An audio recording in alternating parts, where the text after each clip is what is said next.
Welcome to our 33rd devotional video of LightHouse KinShip, Solace. Today is Wednesday, November the 3rd, 2021.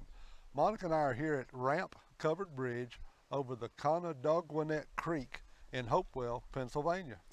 When Bobby and I received notification from the financial institution that holds what we worked extremely hard for, saved every penny we could, and made many sacrifices to be able to retire at this season in our lives, we were horrified that the American government, individuals that are elected to represent the voice of American citizens and protect American citizens from individuals that at this very moment in time are being welcomed and encouraged to enter America illegally. These illegals do not respect nor honor American citizens, our laws, or our land, or our culture. So when this present administration believes that they have a right to put their filthy hands on money that does not belong to anyone but Bobby and myself, yes, we are horrified. Solace. What does comfort have to do with our government and the elected individuals abusing their political positions and abusing the political system? 2 Thessalonians 3:3 NLT. But the Lord is faithful. He will strengthen you and guard you from the evil one. 2 Kings 6:15-17 NLT.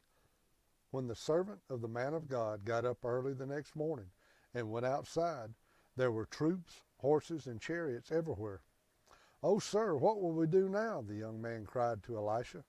"Don't be afraid," Elisha told him, "for there are more on our side than on theirs." Then Elisha prayed, "Oh, Lord, open his eyes and let him see." The Lord opened the young man's eyes, and when he looked up, he saw that the hillside around Elisha was filled with horses and chariots of fire. When Bobby and I first received the notification from our financial institution, our first response was just like Elisha's servant, fear.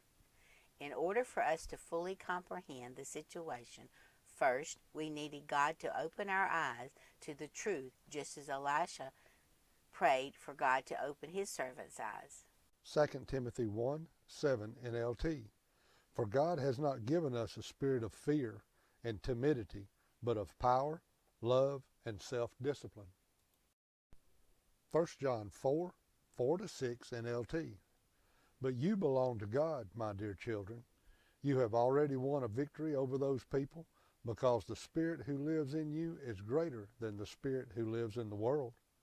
Those people belong to this world, so they speak from the world's viewpoint, and the world listens to them. But we belong to God, and those who know God listen to us. If they do not belong to God, they do not listen to us. That is how we know if someone has the spirit of truth or the spirit of deception.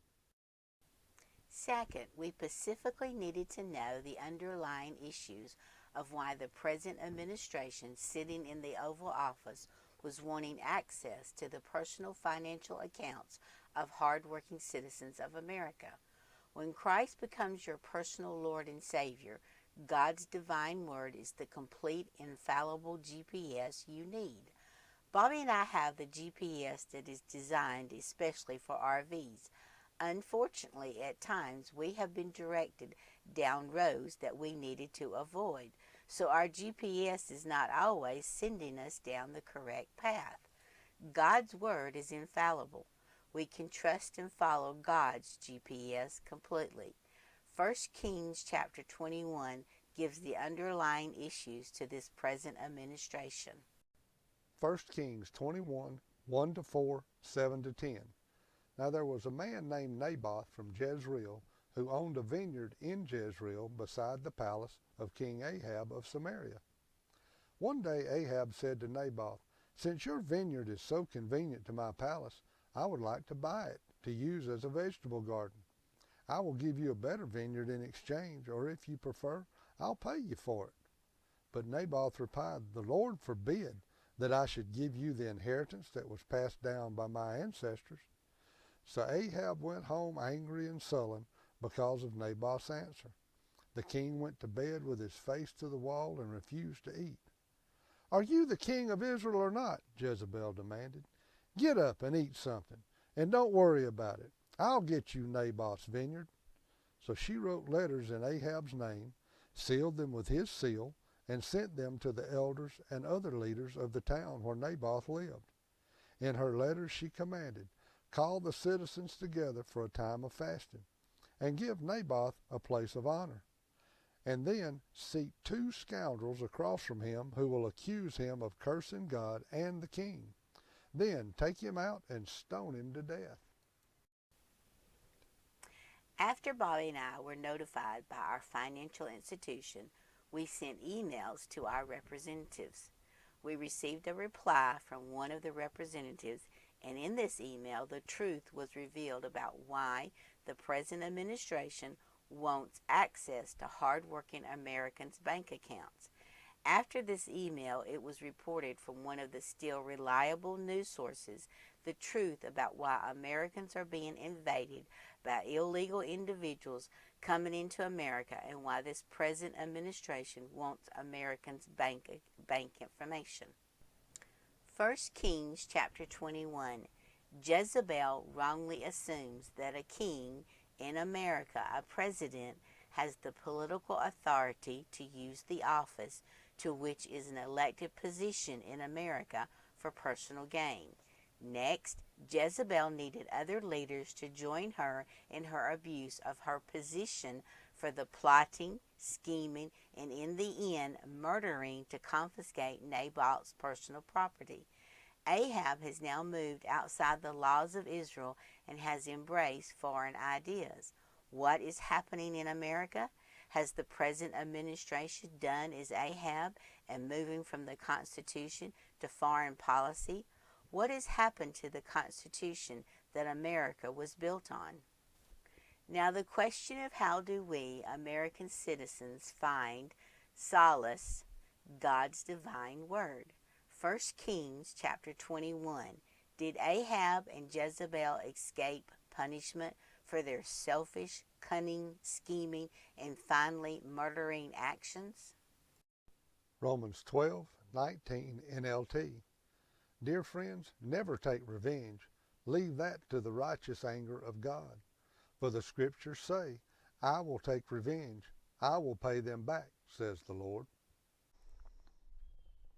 This concludes our 33rd devotional video of LightHouse KinShip. Solace. Psalms 91, 9-11 NLT. If you make the Lord your refuge, if you make the Most High your shelter, no evil will conquer you, no plague will come near your home. For he will order his angels to protect you wherever you go. Isaiah 46 NLT. I will be your God throughout your lifetime, until your hair is white with age. I made you and I will care for you. I will carry you along and save you. There's a link in the description on how you can contact your U.S. Senators and House of Representatives to voice your opinion on this matter. Monica and I thank you for traveling along with us today here at the Cowans Gap State Park on Cowans Gap Lake in Fort Loudon, Pennsylvania. It's a beautiful, crisp morning here with the temperatures in the 20s. We're surrounded by Cowan Mountain and the Tuscarora Mountains. Come along and journey with us by subscribing to our channel and hit the little notification bell so you won't miss our next stop. And also give us a thumbs up, and we'd appreciate you sharing these videos on your social media platforms. And thank you for leaving your comments below. And if you'd leave us your prayer requests, we'd like to know how we can pray for you.